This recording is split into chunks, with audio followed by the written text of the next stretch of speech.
안녕하십니까. 오늘은 무릎의 내측부인대 손상에 대해서 한번 설명을 해드리려고 합니다.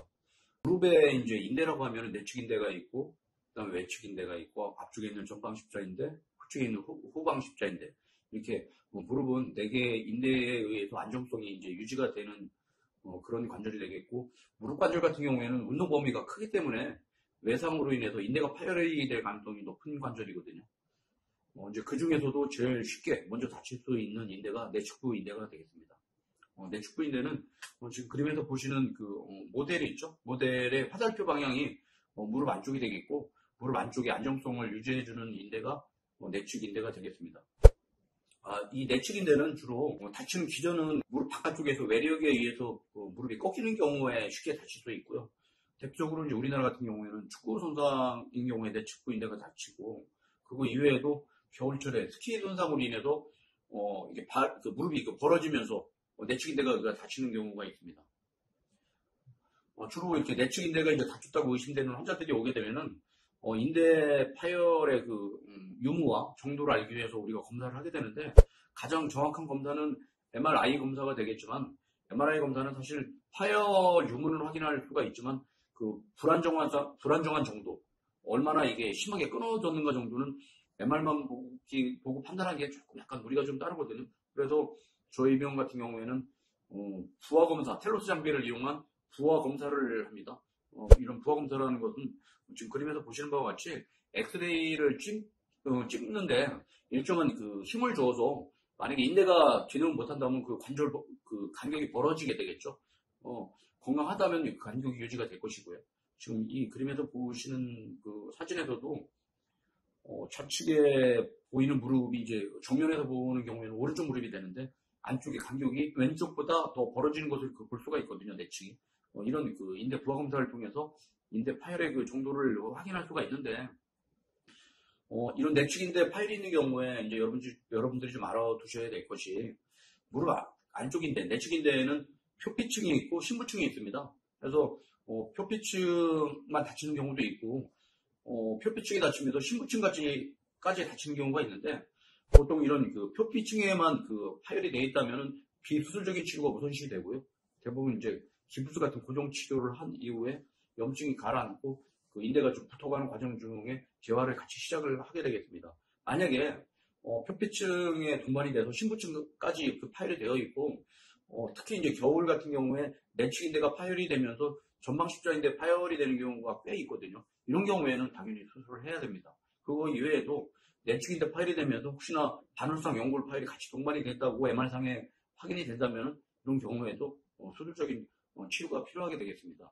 수술적인 치료를 하는 이유는요, 다른 것은 아니고, 비수술적인 치료를 했을 때 향후에 그 후유증이 많이 남을 수 있다는 것이 이제 미리 예측이 되는 경우에는 수술적인 치료가 필요하고, 수술적인 치료를 통해서 그런 향후에 생길 수 있는 후유증을 예방하고 치료할 수 있는 그런 것이 되겠습니다.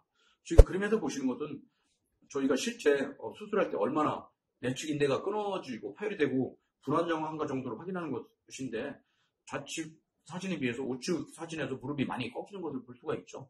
이런 경우에 이제 신부증까지 저희가 파열이 됐다고 확인을 할 수가 있을 정도의 불안정성으로 보시면 될 것 같습니다. 내측 인대 파열이 있는 경우에 이제 수술을 하는 경우를 이제 말씀을 좀 드릴 텐데, 수술하는 방법은 몇 가지가 있습니다. 일반적으로 이제 요즘에도 이제 하긴 하는데 스테프를 박는 경우도 있습니다. 이렇게 인쇄물 같은 거를 고정하는 호치키스 같은 게 있지 않습니까? 스테프를 이용하는 경우도 있는데, 사실 저 같은 경우는 그런 스테프를 이용한 수술은 하지 않습니다. 그 이유는 고정력이 좀 떨어지고 아무래도 불안정성의 후유증이 많이 남기 때문에 그렇습니다. 그거 이외에도 할 수 있는 방법이 직접 그 파열된 인대를 봉합을 하는 것인데, 이것 또한 저는 이렇게 선호하지 않는 것이, 아무래도 고정력이 좀 약하다 보니까 저희들은 이제 앵커를 이용한 그 수처 브릿지 봉합술을 이용하고 있는데, 사실 이런 수처 브릿지 봉합술은 어깨 회전근개 파열에서 봉합하는 방법에 주로 많이 사용이 되는 방법인데, 이것을 저희들이 무릎에 이제 인대 파열의 봉합에도 사용을 하고 있습니다. 저희 병원 같은 경우에는 어깨 수술에 대한 노하우가 꽤 많다 보니까 이런 봉합 방법도 다른 관절에도 이렇게 인용을 해서 저희들이 좋은 결과를 얻겠다고 확신이 서게 되면 하고 있고요. 이런 수처 브릿지 봉합 방법을 이용해서 다른 방법보다 더 견고하고 강하고, 또 그러다 보니까 안정적이니까 재활도 빨리 쉽게 될 수가 있는 그런 그 장점이 있게 되겠습니다. 수술 과정을 잠깐 보시면은 지금 사진에도 보시는 거지 내측인대가 파열된 것을 확인한 그 사진이 되겠고요. 대부분 내측인대는 이제 그 내측인대가 그 대퇴 측하고 경골 측에 양쪽에 붙게 되는데 가장 흔하게 파열되는 부위가 대퇴 측입니다. 가끔가다 경골 측에도 파열이 되긴 되는데 오늘은 주로 이제 그 대퇴 측을 주로 그 설명을 드리려고 합니다. 파열된 걸 보실 수가 있고요. 이제 이걸 봉합을 하기 위해서 먼저 앵커를 길이 방향으로 2개 정도를 그 뼈에 받게 되는데 이 앵커는 과거에는 그 메탈을 이용했다면은 요즘에는 흡수성 앵커를 이용하기 때문에 시간이 지나면서 이 앵커는 뭐가 없어지게 되니까 봉합된 그 부위만 남게 되겠죠. 그래서 이렇게 박은 앵커에 그 달린 실을 이용해서 봉합을 하고 매듭을 이은 다음에 그 각각의 실을 위쪽에 한 번 더 그 고정을 하게 됨으로 인해서 실이 인대를 강하게 잡아주는 역할을 한다고 해서 수초 브릿지 봉합술이라고 시행을 하게 되겠습니다. 지금 보시는 것은 수술 전과 후에 MRI 사진을 보고 계신데요. 수술 전에는 화살표에 보이듯이 대퇴 측에서 인대가 파열이 돼서 이렇게 인대와 뼈와 분리된 것을 볼 수가 있다면은 우측 사진에서는 앵커를 이제 그 봉합을 위해서 2개를 받고 수초 브릿지 이용하기 위해 하나를 더 박아서 토탈 앵커를 3개 받게 되는데 앵커를 이용해서 봉합한 후에 안정적으로 이렇게 인대가 유지가 되고 있는 것을 보고 계십니다. 오늘은 무릎의 내측인대 파열에 대해 치료의 원칙과 방법에 대해서 잠깐 소개를 해드렸습니다. 감사합니다.